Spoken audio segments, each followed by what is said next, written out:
श्रीमद् भागवत गीता के 10वें अध्याय का महात्म।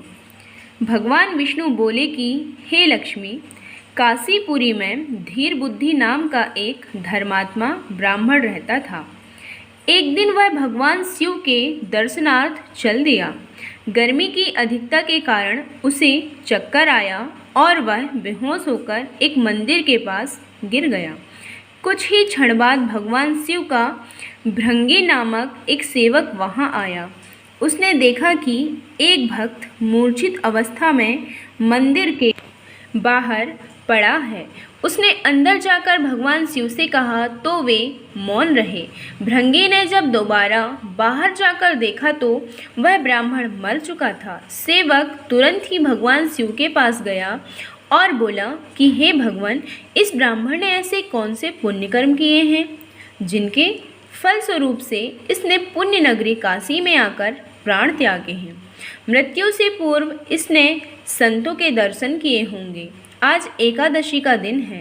कहते हैं कि इस दिन कम से कम एक समय अन्न का त्याग अवश्य करना चाहिए। हे भगवान, इसका वह पुण्य कर्म मुझे बताएं जो अंतिम समय में इसे यहाँ ले आया। तब महादेव ने कहा कि हे भृंगी, मैं इस ब्राह्मण के पिछले जन्म की कथा तुम्हें विस्तार से सुनाता हूँ। सुनो। एक समय की बात है, मैं पार्वती के साथ कैलाश पर्वत पर बैठा था। हमारे अन्य सेवक भी हमारे पास थे। सभी फुलवारी की शोभा देख रहे थे। तभी एक हंस मेरे दर्शन के लिए आया। वह ब्रह्मा का वाहन था जो ब्रह्मलोक से मानसरोवर तक जाता था। उस सरोवर में सुंदर कमल के फूल खिले हुए थे।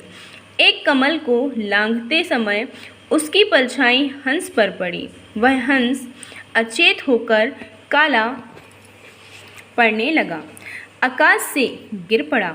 उसी समय मेरा एक सेवक उसी मार्ग से आ रहा था।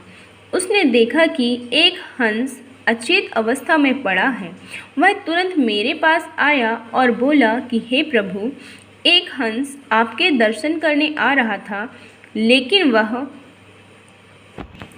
ना जाने किस कारणवश अचेत होकर धरती पर गिर पड़ा। उसका रंग काला हो गया है। सेवक मेरी आज्ञा पाकर हंस को मेरे पास ले आया। मैंने हंस से पूछा कि हे हंस, तुम श्याम वर्ण कैसे हुए? हंस बोला कि हे भगवान, मैं आपके दर्शन करने आ रहा था। मानसरोवर में कमल के फूल थे, मैं उन्हें लांघ गया, इसलिए मेरी देह काली हो गई। मैं आकाश से नीचे आ गिरा। हे प्रभु, यह सब कैसे हुआ? इसका कारण मैं नहीं समझ सका। हंस की बात सुनकर भगवान शिव मुस्कुराए, लेकिन तभी आकाशवाणी हुई कि हे शंभु, तुम क्या सोचते हो? हंस की इस दशा के बारे में इस कमल नयनी से पूछो, यह सब तुम्हें बता देगी। तब कमलनी ने कहा कि हे प्रभु, पूर्व जन्म में मैं राजा इंद्र की एक अप्सरा थी। मेरा नाम पद्मावती था। गंगा के तट पर प्रतिदिन एक ब्राह्मण स्नान करके गीता के 10वें अध्याय का पाठ करता था। एक दिन राजा इंद्र का सिंहासन हिला। इंद्र ने जब यह देखा कि ब्राह्मण गीता पाठी है तो उन्होंने मुझे आज्ञा दी कि तू जाकर उस ब्राह्मण की तपस्या भंग कर। इंद्र की आज्ञा मिलने से मैं उस ब्राह्मण के पास गई। मैंने देखा कि वह ब्राह्मण अकेला और एकांत में बैठा था। जब मेरी उस ब्राह्मण से भेंट हुई तो मेरा अंग उसके अंग से छू गया।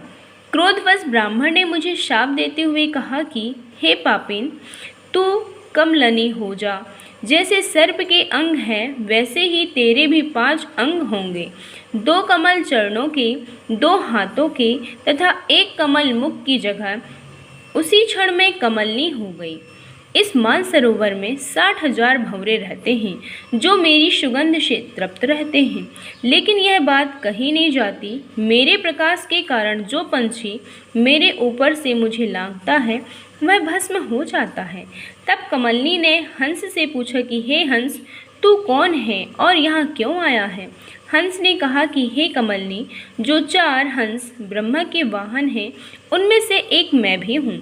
मानसरोवर के मोती चुगने की आज्ञा हुई थी, लेकिन राह में भगवान के दर्शन करने की चाह मन में उमड़ पड़ी। इसीलिए मानसरोवर करते समय जब मैंने तुझे लांघा तो वर्ण श्वेत से श्याम हो गया और मैं आकाश से नीचे गिर पड़ा। हे कमलनी, अब तू अपने विषय में बता। तब कमलनी ने कहा कि मैं पहले एक ब्राह्मण कन्या थी। मैंने तोते का एक बच्चा पाल रखा था। उस तोते की बोली काफ़ी मीठी एवं कर्णप्रिय थी। मैं स्वयं उसे बोलना सिखाती थी। एक दिन मेरा पति आया तो मैंने उठकर उसका आदर सत्कार नहीं किया। उसे मेरा यह व्यवहार अच्छा नहीं लगा। कुछ देर बाद उसने कहा, तू जाकर खाना बना। लेकिन मैं नहीं उठी और तोते को बोलना सिखाती रही। जब काफ़ी देर बाद भी मैंने पति को खाना नहीं दिया तो उसने मुझे शाप दिया कि तू कमलनी हो जा। उसकी सुध बुध मुझे अब तक है। वह गीता के 10वें अध्याय का पाठ नित्य निरंतर किया करता था। गीता का 10वां अध्याय मुझे इस योनि में भी कंठस्थ है। अब मैं उसी का पाठ करती हूँ। उसी के प्रभाव से मेरा तेज है और मेरे पाठ करने का यही फल है। इस पर हंस बोला कि क्या इसका कोई उपाय नहीं जिससे मेरा वर्ण श्याम से श्वेत हो जाए और तू इस कमलनी की देह छूटकर देवदेही हो पाए। तब कमलनी ने कहा कि जब हमें कोई गीता के 10वें अध्याय का पाठ सुनाएगा तभी हमारा उद्धार संभव है। दोनों का वार्तालाप समाप्त होते ही एक ब्राह्मण वहां आया। उसने मानसरोवर में स्नान करके शालिग्राम का पूजन किया।